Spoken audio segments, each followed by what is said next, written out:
Hi, everyone, and welcome to the Lifestyle Podcast. My name is Omkar, and I'm the founder of Omfit. I'm a lifestyle coach specializing in nutrition and exercise sciences. And we are bringing this podcast to you to discuss fitness and lifestyle in a very scientific and genuine way. Today's topic is interesting. It's the topic called as fat loss. Fat loss is something which almost everyone is interested in. And I want to delve deeper because there are so many misconceptions, so many myths related to fat loss.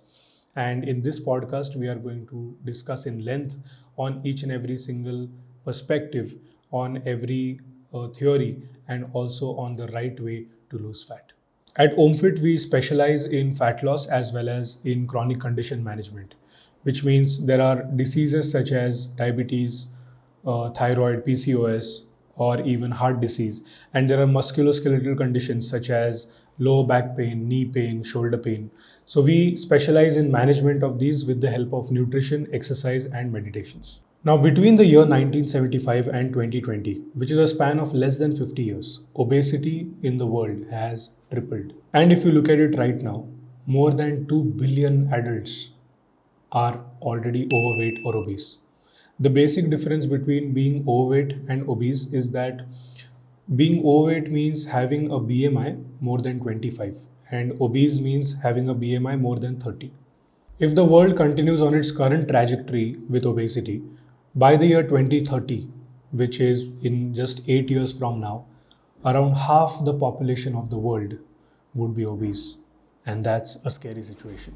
When we get affected with any acute condition, such as a cold, cough, or a fever, we immediately try to resolve it. If we have any pain in the body, we immediately try to solve it because it's acute. It comes suddenly and it goes away suddenly. But obesity is a chronic condition, which means it creeps up very slowly, step by step, month by month. So nobody gets fat in a day or two. For a person to actually get overweight or obese, it takes a long amount of time, and that is one of the primary reasons why people ignore it. Along with obesity, we are also fighting with several other conditions such as diabetes, PCOS, thyroid, arthritis, and all of these are also chronic conditions. Now, you look at any research paper, you look at any study out there. I actually have a bunch of studies and research papers here to get inferences from to share genuine factual information with you. So, if you look at any research paper, you will see a commonality, an intersection between obesity and a chronic condition, which means as the person's weight or body weight goes on increasing, the risk of the person getting a condition and also the severity of the symptoms that the person will get in that particular condition will be worse. There is a huge correlation between obesity and diabetes. There is also a huge correlation between obesity and cardiovascular disease and PCOS. We see obesity or being fat just as a very external thing. I don't want to look fat. I want to look thin. I don't want to look a certain way.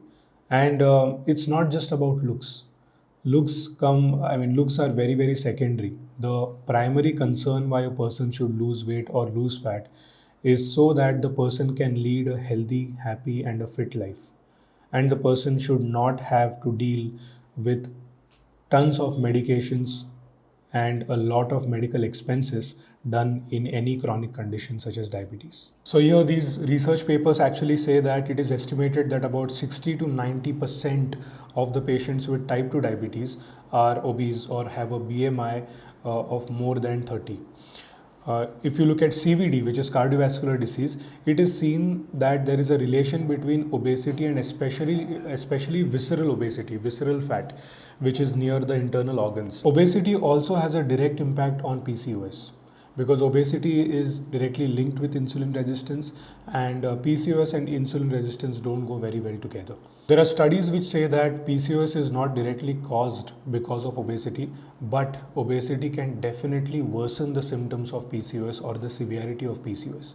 And we have seen in so many of our members that when obesity levels decrease, which means when body fat levels decrease, when they involve and indulge into lifestyle activities such as exercise and eating clean and eating healthy, we see that the severity of PCOS goes down and PCOS is managed very well. And obesity does not just affect us systemically.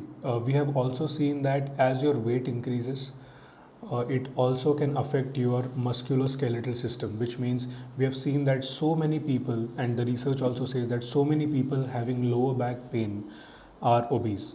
And if the obesity or the fat levels of the body decrease, then the person's lower back pain can actually reduce. Majorly, there are two types of fat, which is brown fat and white fat. And there is one in between also called as beige fat, which is sort of a mixture of white and brown. If you look at white fat, it is the fat which is seen predominantly in the body. There is white fat in the subcutaneous layer. Subcutaneous means under the skin. So if you look at sort of fat on the hips, fat on the shoulders, fat on the belly, or fat on any region in the body, that's mainly white fat. White fat is also seen as visceral fat. Visceral fat means which is located near the organs. There is some fat which is also seen in cavity of bones and is also called as bone marrow fat. So this is mainly white fat, and this is the main thing which we are dealing with. The second type of fat is brown fat, and brown fat is mainly involved in temperature regulation. It is a special type of fat in the body which gets activated when you are cold. So we understood the types of fat, and now it's important to understand what people are saying about fat loss. Because when you go on the internet, you would see some people saying that you need to focus on how many calories you are eating. Are you consuming more calories or are you consuming less? Whereas there are some people who are saying that calories are completely useless and you don't need to calculate calories, but you need to focus on whether your insulin is functioning properly and whether you're eating carbohydrates or not. And then, of course, there are crash plans. The answer remains in lifestyle, that you need to make some lifestyle modifications and you need to make these modifications slowly to get lifelong lasting results. Before we jump into it, I would like to discuss a very interesting model of obesity and a very interesting model of fat loss for you to understand. Because when you get across these videos, you won't be confused and you would understand what exactly to follow. The main debate is between two groups. There is a group called as SICO. I mean, the people who believe in this approach called as SICO, calories in, calories out approach. And then there are people who believe in the insulin model of obesity or insulin carb model of obesity. And I am going to explain these in the simplest way possible. First, I would like to explain that SICO or calories in, calories out has been derived from the law of thermodynamics. The law of thermodynamics states that energy cannot be created or destroyed, it can only be converted from one form to another. Which means that in our body, actually, we only transfer energy. And it's a law. This is not up for debate. It's a law and it is absolutely true. So let's consider a situation where there is a person who is not very active and the person is hardly burning any calories. The person is not really exercising. So the total daily energy expenditure is 1200 calories. And the amount of food that the person is eating is 2000 calories. Now you'll see that the person is eating 800 calories more than the person is spending on a daily basis. And so this would result in weight gain. So it's a very, very simple equation, and I like to consider this equation by using the example of a seesaw. In a seesaw, there is a fulcrum in between, and there are two sides. So if you eat more than you spend, you are in a calorific surplus. And if you are burning more calories than you eat, you are in a calorific deficit. As simple as that. And that has a direct impact on weight. So if you constantly are in a calorific surplus, you will increase your weight. And there is absolutely no debate to this. This is a law and this is completely true. And the second model is the insulin model of obesity, where the amount of calories that you eat is not actually the focus area. The focus is on what you eat, which means whether you're eating carbohydrates, whether you're eating proteins, or whether you're eating fats. The insulin carb model is very interesting because it considers that hormones are much more important than calories, which means that if you are eating carbohydrates, carbohydrates are basically simplified and broken down into glucose in the body. So if the glucose levels in the bloodstream increase, then there is a hormone called as insulin which is responsible for management of this glucose, which means insulin is produced from the pancreas and the role of insulin is to reduce the glucose levels from the blood. So how does insulin reduce these glucose levels from the blood? It takes this glucose, and insulin is also a transporter. So it transports the glucose, the excess glucose, into its destination. There are three destinations mainly: the liver, the muscles, and fat. And here is how we get fat according to the insulin model, which means if you have excess glucose in the blood, then insulin is going to take this glucose molecule and deposit it into fat, because insulin is an anabolic hormone and insulin is also a lipogenic hormone. The meaning of anabolic means increases in size, and the meaning of lipogenic is has an affinity towards fat or towards adipose tissue. So the main reason for increase in body fat is because of insulin depositing this excess glucose and converting it into, it is getting converted in triglycerides. Now, there is a big debate because there are people who believe in SICO or the calorie approach, and there are people who completely believe in the insulin model. But we need to understand that both of these concepts actually co-live in the body, which means these two philosophies and these two approaches actually are not apart from each other. We have to see this not one side versus the other. For example, the insulin model is mainly chemistry and biology, and the calories in, calories out model is mainly physics because it comes from the law of thermodynamics. Now, if you remember in school, we studied all the subjects. Yes, we had our favorites, but we did study all the subject, and that is how we passed to the next grade. So there is no reason for doing any debate in this because all of these are proven theories and proven laws, and there is a very interesting approach which comes out of it. And you don't need to pick sides. You can apply both of these concepts in your life, in your lifestyle, and you can get the best results with fat loss. And that's what I'm going to go deep into in the next segment of this podcast. Now, let's talk about the solution to this debate and a solution that is going to work for you. This is a model that we have developed in Omfit, and this is a very, very holistic model because this includes all the factors when it comes to fat loss.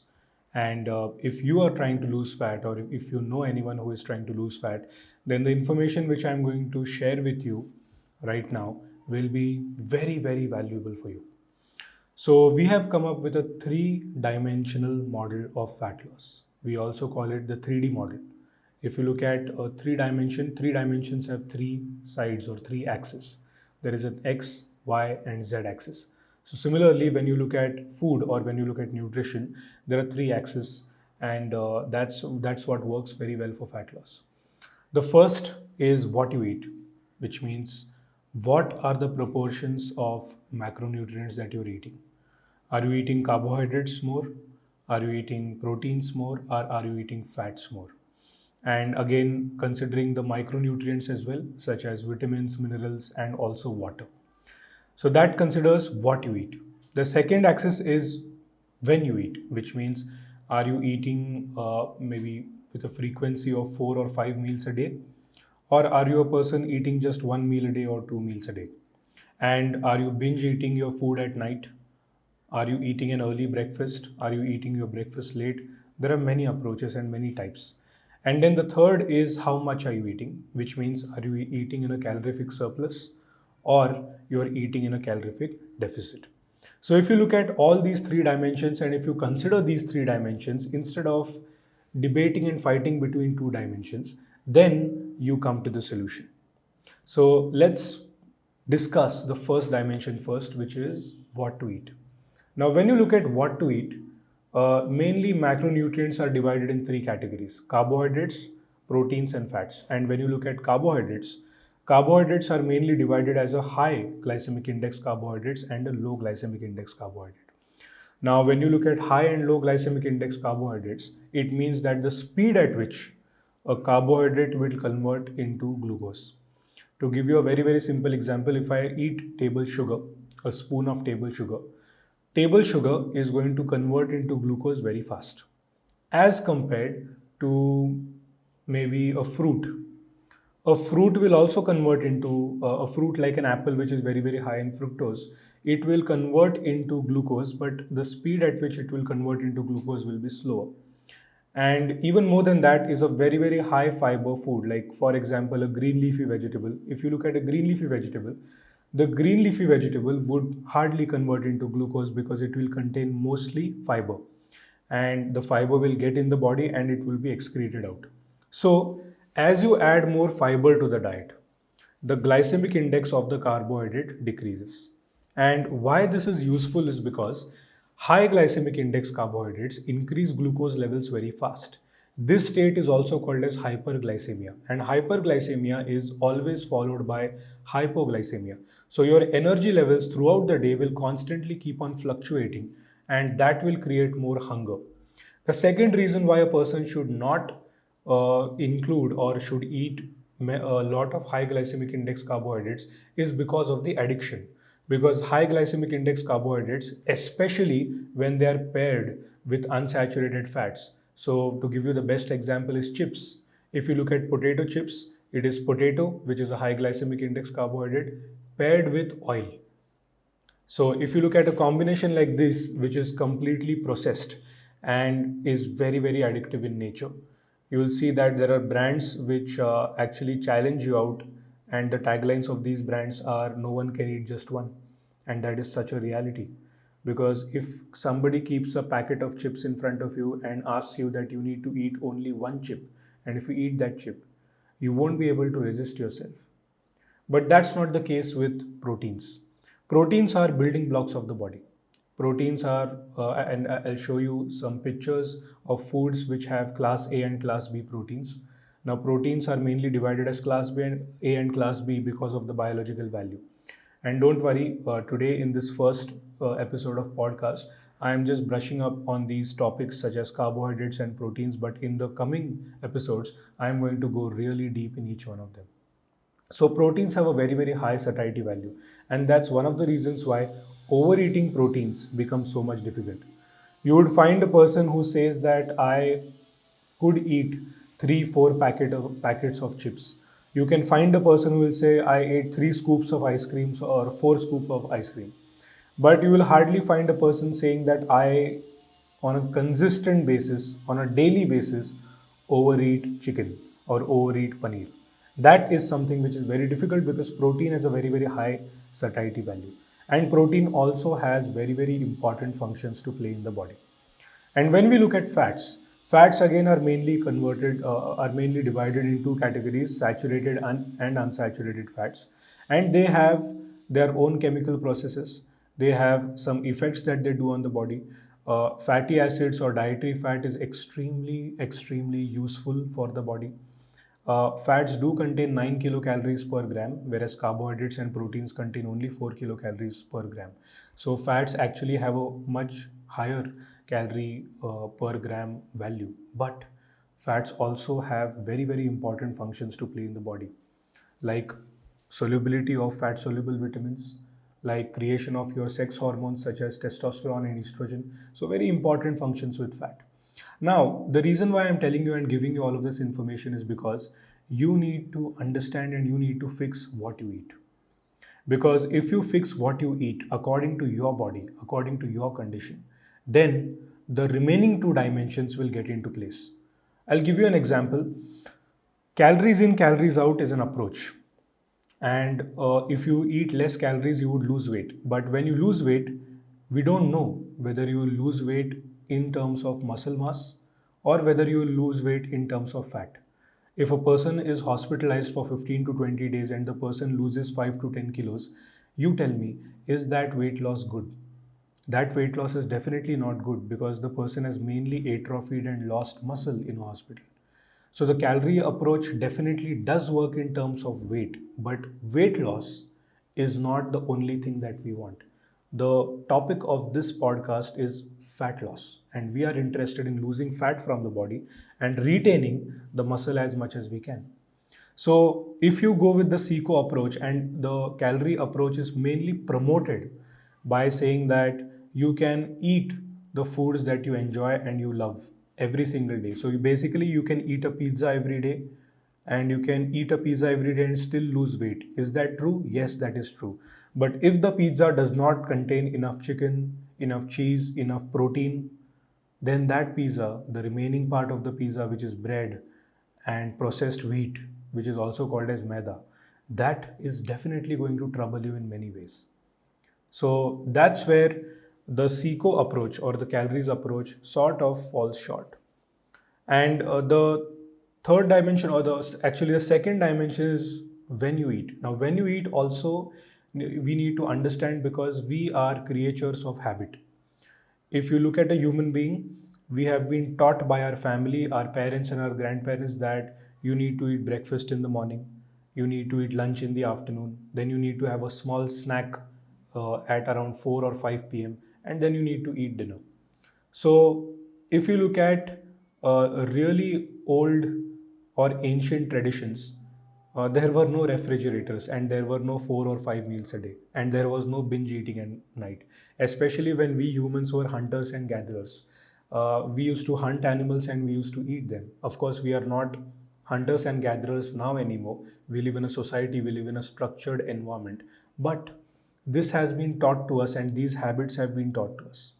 So if you are watching a TV series on Netflix at night, and in the particular TV series, if somebody is eating popcorn or something, then at night you would crave, and you would probably order something online, or you'll go to your refrigerator and grab a bite. Now that is not your body signal, that is mainly your brain signal.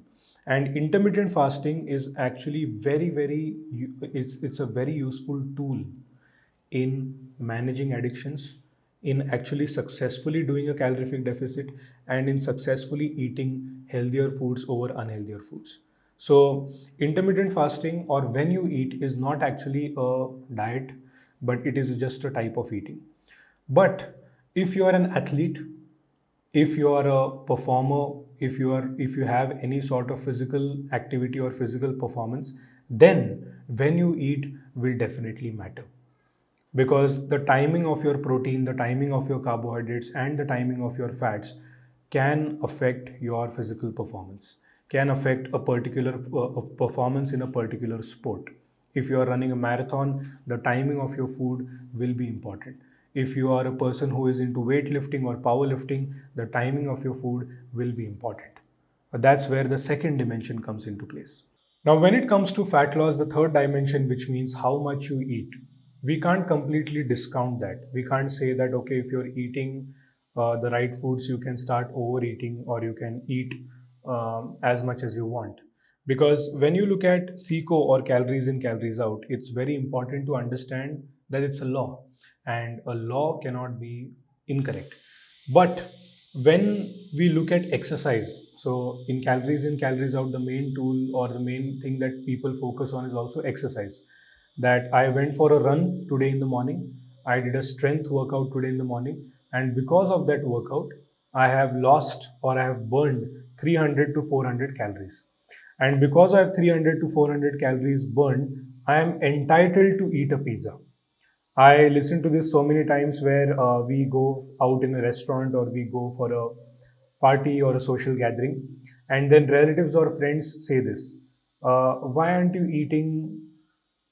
For example, if there's a big dessert, and if I say no to eat a dessert, then the question which comes is, why aren't you eating a dessert? And I would say that because I don't want it.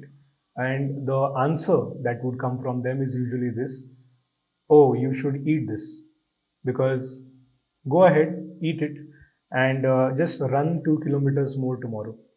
Just run for 15 minutes more tomorrow, because it will balance it out. You will eat probably 300 calories from the dessert, and you go out for a run and burn 300 calories, but that is not how it works. Because this is a very interesting study which includes exercise and its connection with the law of thermodynamics and fat loss. So it determines the relationship between physical activity, total daily energy expenditure, which is also called as TDEE, and BMR.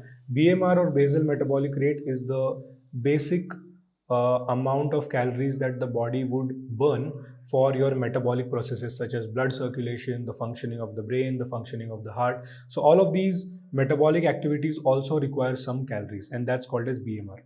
So, and in this study, they have a pretty large data set of people, which is around 1700 people. And they found out that as physical activity increased, the body actually decreased its BMR. Now, when your BMR goes down, it's actually not a very, it's not a thing that you want if you're trying to lose fat. And so many people say that I burned 300 calories by going for a run, or I burned 500 calories by going for a run. And because I burned those 500 calories, I can eat 500 calories more in my food. But that's not how it works. Because if you burn 500 calories by going for a run, your BMR is going to compensate, and the compensation can go up to 28%. So the actual calorie burn can be somewhere between 250 and 300 calories only.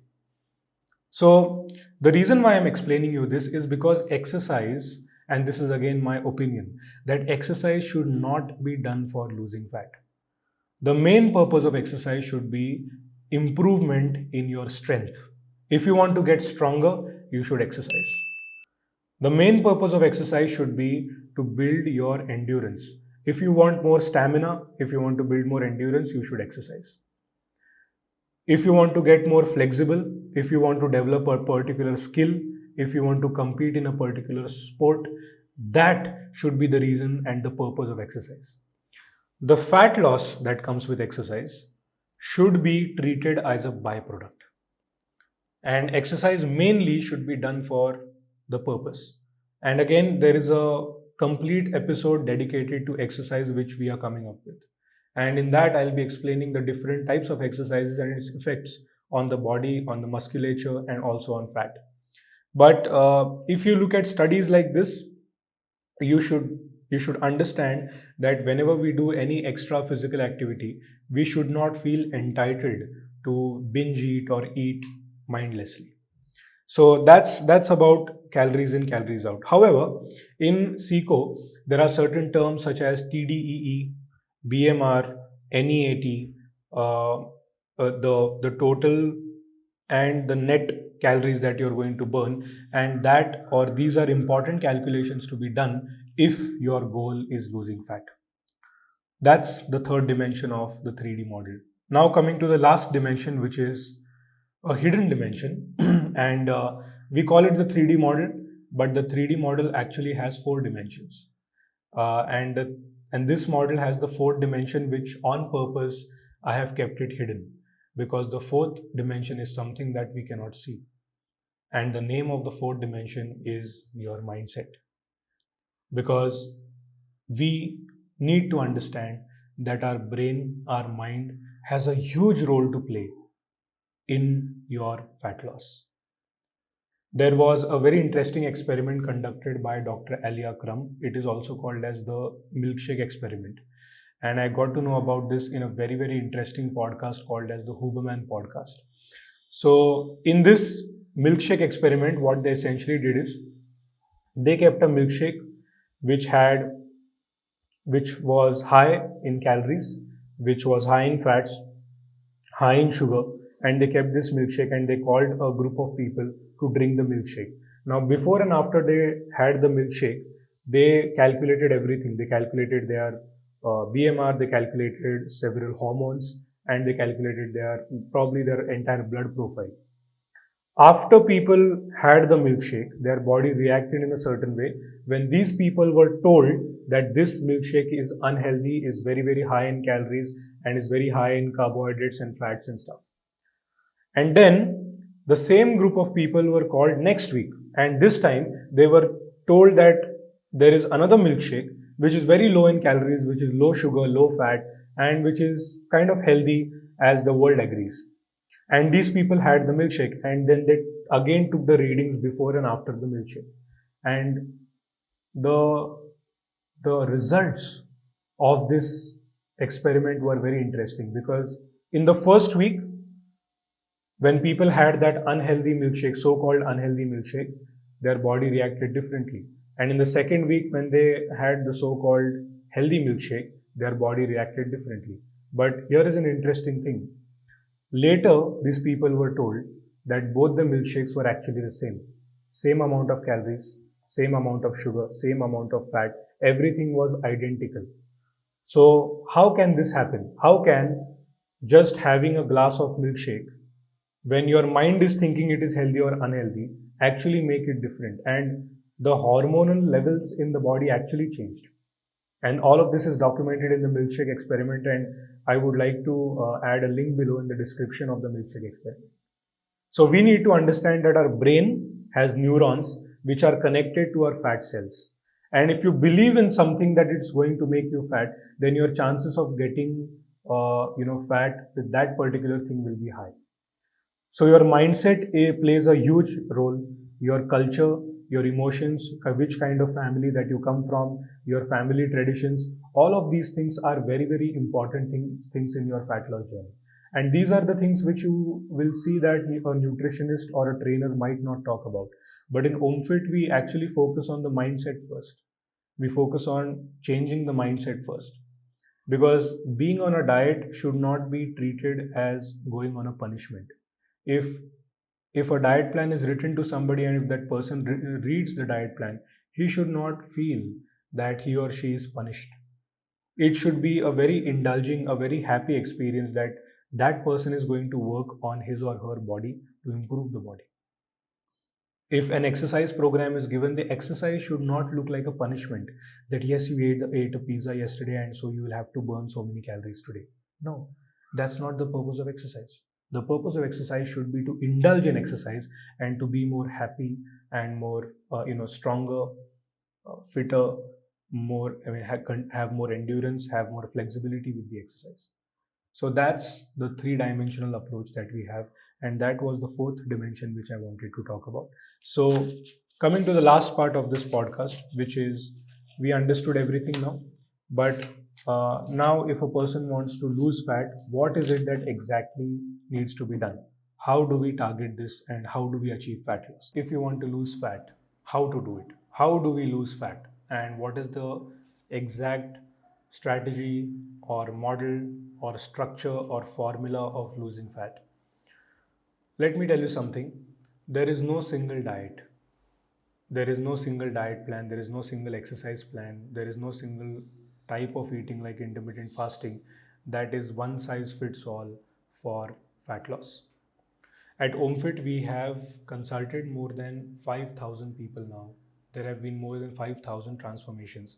And I can assure you and tell you that not even a single person, not even a single person out of those 5,000 has gone through his or her fat loss journey without failing in between. Failure in your fat loss journey is imminent. It is going to come. These cheat days or these addictions are going to jump in between. And that's the reason why you need to develop a strong system. Because if you develop a system, you would be able to lose fat effectively. And when you are not in control of your food, so I'll give you an example. Imagine that you're working somewhere and you had an argument at work with your colleague. You had a very, very heated, bad argument. Then you left office in your vehicle and somebody come and crashed your vehicle. And you had a very heated debate in traffic. Then you came home and you found out that there is power failure. So basically, when you reach this kind of frustration and this kind of irritation, and when you open the refrigerator, and when you see two meals in front of the refrigerator, one is a chocolate cake and the other one is a salad, what do you think you are going to choose when you're that stressed, when you're that irritated? Most people would choose the chocolate cake because that is going to make them feel better. Now, that's one thing to understand, that when it comes to your diet or your fat loss journey, mistakes are going to happen, failures are going to happen, but we need a system to fall back on. So we at Omfit have developed a system called as the MAPS approach. So M stands for measure. So we first measure our blood reports, current culture, current schedule, uh, do a complete audit or analysis of the person's life. The second step is A, stands for analysis, where whatever we have measured, we analyze everything. We analyze whether blood glucose levels are right or not. We analyze whether a person has a tendency to get thyroid or has any particular condition in the family. We analyze if somebody has a snack pattern of eating snacks more at 4 p.m. or binging at night. Then the third step is P, which means plan or program. Then we create a plan, and then we create a plan with a very gradual approach where slowly and steadily the habits are changed. We use a lot of concepts from the book called as Atomic Habits, because in Atomic Habits, changing 1% every day uh, has been proven to yield more results than changing 100% in a single day. And the last part in this system stands for S. In MAPS stands for S. S stands for support. Because when you're trying to lose fat, you do need support. You do need accountability. Because when you are not in control of your food and when food starts controlling you need a system to fall back on. You need a person to fall back on. You might need a coach to fall back on. Or you might need an accountability partner who will tell you, come on, you have a goal in your mind, you have a program in your mind, be on track. So that's the MAPS approach. One more common mistake that happens in fat loss is that we need to understand that every single body hits a plateau. Usually, when you start your fat loss journey, your body yields the best results in the first or the second week. You will find that in the first week, many people lose about 2 kilos. So they make a calculation in their mind that my target is to lose 8 kilos. So if I lost 2 kilos in the first week, I would lose 8 kilos in 4 weeks. But the reality is not like that. Fat loss is not a linear straight line. It is always curved. It goes up and down. It is like a sine wave which fluctuates. But grossly, if you look at one entire year, so let's say in 2022 you are at a particular stage, and in 2023 if you are better than that, then you have won this journey. So fat loss, you need to look at a long-term approach, a lifestyle approach, rather than a very, very small approach. So these are the main two mistakes which people do when it comes to fat loss. And these are the mistakes that we definitely should avoid. And now there is one very, very important thing which I would like to share. And that's something that so many people nowadays are suffering from, which is body shaming. Body shaming is a real thing. People have been called by names because they are fat. People have been bullied. People have been judged because they are fat. People are commented on that you look a certain way and made fun of, and body shaming is real. What we need to understand from body shaming is that do we really have a stress enhancing mindset, or do we have a stress debilitating mindset? The same insults, the same body shaming that people have gone through, people have used extremely positively. People have used that insult sort of to fuel their fire, and then they have gone after their results. When it comes about body positivity, there is one thing which I do not completely agree with. People are getting normal being extremely obese, their BMI being over 30. Please try to understand, you can be normal and you can wear whatever you want and you can be completely comfortable in whatever is that you're wearing. But your organs in the body, your health is not going to support you for a long duration if you become normal with obesity. So, what I'm saying is, when it comes about the effects of obesity on mental health, please understand that obesity and mental health are extremely connected. We have seen people literally changing their lives because they lost fat, changing their lives very, very positively. Because their fat loss journey was a very happy fat loss journey. Because they started losing fat not because they hate their body, but because they actually love their body.